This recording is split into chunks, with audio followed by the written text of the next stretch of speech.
네, 안녕하세요. 최승윤 작가입니다. 지금 또 이동 중에 차가 너무 많이 막혀서 또 미술에 대한 이야기를 한번 해볼까 합니다. 이번에는 아트 바젤에 대해서 이야기를 해볼 건데요. 아트 바젤을 뭐 다녀온 영상을 제가 공개를 한다거나 그런 게 아니라 아트 바젤을 보면서 좀 아쉬운 점에 대해서 말씀을 드려보도록 할게요.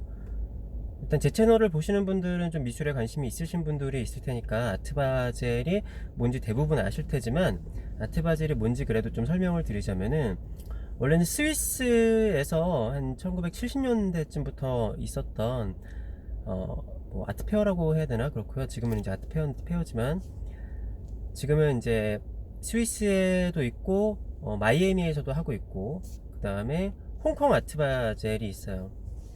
어떻게 보면은 지금 전 세계에서 가장 큰 미술 축제라고도 볼 수 있고, 가장 비싼 작품들이, 전 세계 가장 비싼 작품들이 모이는 자리라고 보시면 될 것 같아요. 그래서 작품들의 규모도 어마어마하고, 거기를 보면은 지금 전 세계의 미술 트렌드도 알 수 있고 가장 중요한 자리인데, 제가 어떠한 점이 안타깝냐면은 홍콩 아트 바젤이 지금 전 세계 바젤 중에서도 가장 핫하거든요. 그렇다라고 하면 홍콩 아트 바젤이 얼마나 됐을까요? 홍콩 아트 바젤이 생각보다 오래 안 됐습니다. 제가 알고 있기로는 2013년인가 14년인가 13년인가 처음 아트 바젤을 시작한 걸로 알고 있거든요. 6년밖에 안 됐어요. 6년밖에 되지 않았는데, 그러니까 아시아에서 지금 하고 있는 아트 페어 중에 가장 큰 아트 페어잖아요. 그리고 원래 아트 페어 자체도 우리가 생각하는 것보다 역사가 그렇게까지 오래되지 않았습니다. 전 세계적으로 요즘에는 아트 페어가 굉장히 많아지고 있고 아직도 생겨나고 있는 아트 페어가 많은데, 페어가 그렇게까지 오래되진 않았어요. 그 전에는 뭐 이제 박람회 같은 거나 뭐라고 하죠? 뭐 아무튼 그런 것들을 열고, 페어가 이렇게 큰 페어들이 많이 없었는데, 근데 지금 보죠. 거의 6년 만에 홍콩의 아트 바젤이 이 아시아뿐만이 아니라 전 세계에서 가장 핫한 페어가 됐잖아요.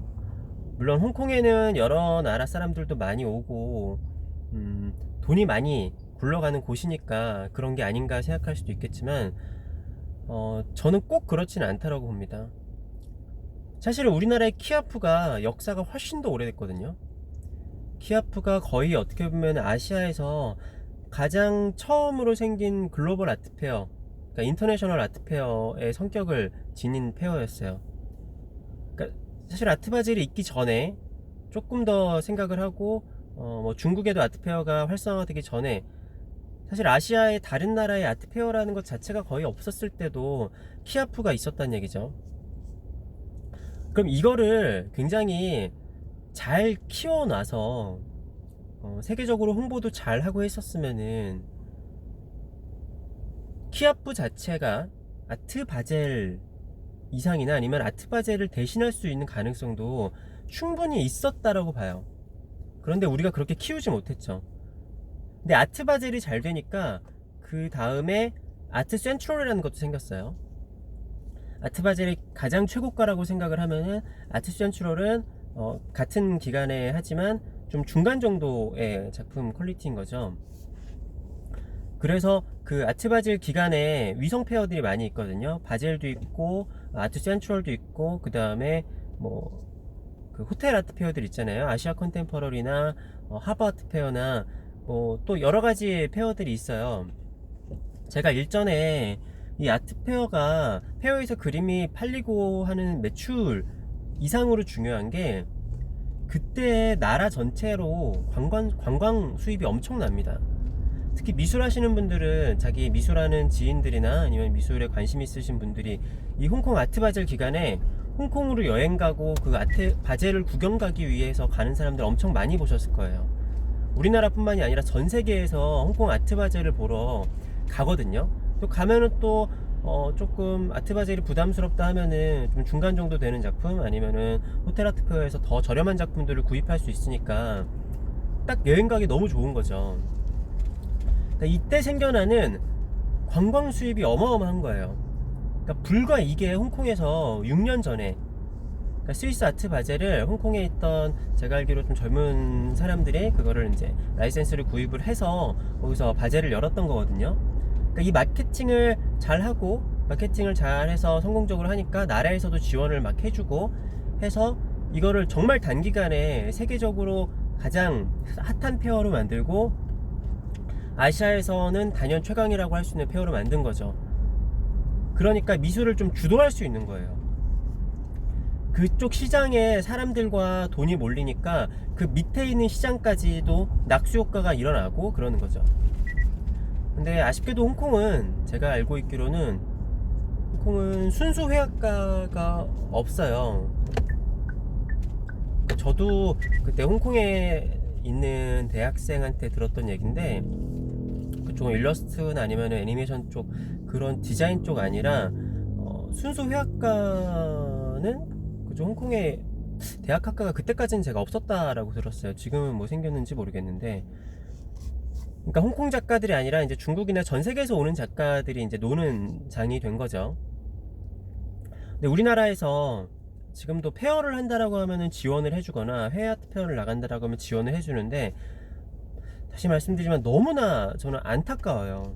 우리나라가 충분히 훨씬 더 먼저 시작했었고 훨씬 더 여건이 제가 봤을 때 좋았음에도 그 미술 시장의 주도권을 전혀 잡지 못하고 끌려 나간다라는 게 너무 안타까운 거죠.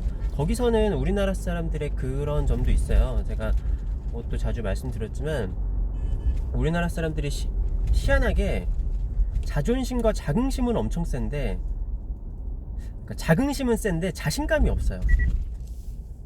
그러니까 우리의 미술이 좋다, 우리가 훨씬 더 잘할 수 있다가 아니라 다른 나라에서 인정을 받으면 그런가 보다 하고서 하는 거죠. 우리나라에서 만든 페어, 우리나라에서 태어난 작가들을 자랑스럽게 어딘다 얘기하는 거는 잘 못해요. 그렇지만 다른 나라에서 뭔가 잘해오면은 그렇구나, 야 역시, 그제서야 인정을 받는 거예요. 스스로 우리끼리 생각을 하고 해서 인정하고 우리끼리 키워나가고 이것을 잘 못하는 거죠. 그래서 아트페어에서도 이 주도권을 빼앗겨 버린 게 저는 참 너무 안타깝습니다. 훨씬 더 우리나라에서 잘 될 수 있었을 것 같은데, 그리고 아무래도 우리나라에서 세계적인 페어가 이렇게 열리고 아시아에 있는 미술 시장에 돈과 자본들이 한국으로 집중이 됐다라고 하면은 우리나라에 좋은 작가들이 많으니까 우리나라 좋은 작가들이 더 많이 기회를 가질 수 있었겠죠. 근데 지금 홍콩 아트바자만 하더라도 우리나라에 5손가락에도 안 드는, 못 드는 정말 적은 수의 갤러리만 참여를 하잖아요. 홍콩과 가깝고 아시아의 국가임에도 주도권을 완전히 뺏기고 세계 미술 시장에서 완전 들러리가 된 거죠. 지금도 우리나라는 어떻게 보면 세계에서는 제3세대, 제3세계 미술이라고도 볼 수 있거든요. 그게 너무 안타깝습니다. 뭔가 선진 미술을 보러 홍콩으로 가는데 그게 불과 6년밖에 안 됐다는 거예요. 충분히 우리나라가 그 전부터 주도권을 잡을 수 있는 시장이었음에도 불구하고요. 참 안타깝습니다. 네, 아무튼 뭐 그래도 아트 바젤은 볼만하고, 지금 스위스나 마이애미에서 하는 아트 바젤보다도 홍콩 아트 바젤이 좀 더 핫하고, 그러니까 뭐 내년이나 또 기회가 되시는 분들은 한번 뭐 구경을 가 보셔도 좋을 것 같습니다. 이제 마지막으로 우리나라 아트 페어의 또 가장 큰 문제점이라고 하면은, 근데 또 어쩔 수 없는 거기도 한데,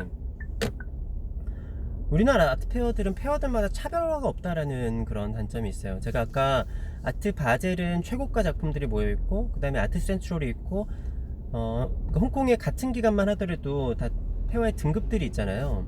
근데 우리나라는 어떤 페어를 가도 그냥 다 섞여 있어요. 아주 최고가의 작품부터 최저가의 작품들까지 다 섞여 있으니까 사실 내가 이 페어를 꼭 가야 되는 그러니까 이유가 없는 거죠. 그런 이유가 없어요. 그러니까 외국인들도 굳이 우리나라에 와서 이 작품들을 봐야 하는 이유가 좀 부족한 거예요. 그러니까 또 여러분도 생각해 보시면은 내가 한국에서도 구할 수 있는 작품이고 홍콩에서도 구할 수 있는 작품이에요. 그러니까 우리 같은 그냥 일반인들 수준이 아니라 한 10억짜리 작품을 산다라고 봐요.